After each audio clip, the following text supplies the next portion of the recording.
I got a call to remove bees from one of the weirdest places ever, this toilet. The bees had been living in the tank of this toilet for years, and they filled the entire space with comb and had no room left to grow. So I got to work removing the hive. Everything I removed from the original hive was safe for the bees to have in their new home. Here's what the comb looked like. This piece had honey at the top, pollen below, and brood on the bottom. I spent a lot of time carefully removing each piece of comb. This was a happy and healthy colony of honeybees, and they were not stinging me at all. After I removed all of the comb, the toilet was still full of bees, which told me the queen was in there. Suddenly, I saw her crawling up the side of the tank. I put her in a clip to keep her safe, and I placed her in the new hive. Then I made a little bee bridge that led straight to the queen so the bees could easily get to their new hive. It worked, and the bees marched right in.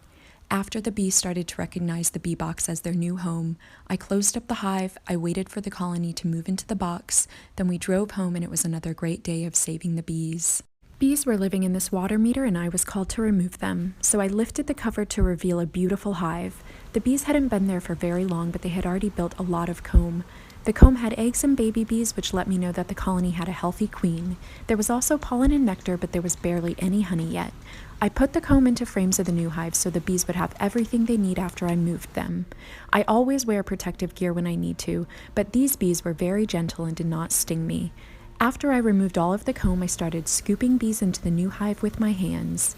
As I was scooping bees, I noticed that the bees were going straight into the new hive, which let me know that the queen was probably already in there, so I gave the bees some smoke to move them a little quicker.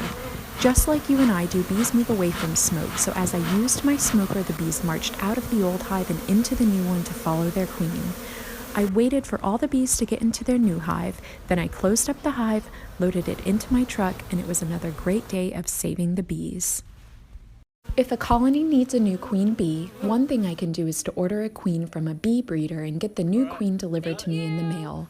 The queen arrives in a little cage with her attendant bees and a bit of candy for food. Then I introduce the queen to the colony to see if they will accept her. If they don't like her, they will kill her almost immediately. But if they do like her, they will start to surround her and take care of her like they're doing here. The queen bee doesn't do anything for herself so that she can focus on her one job, laying eggs.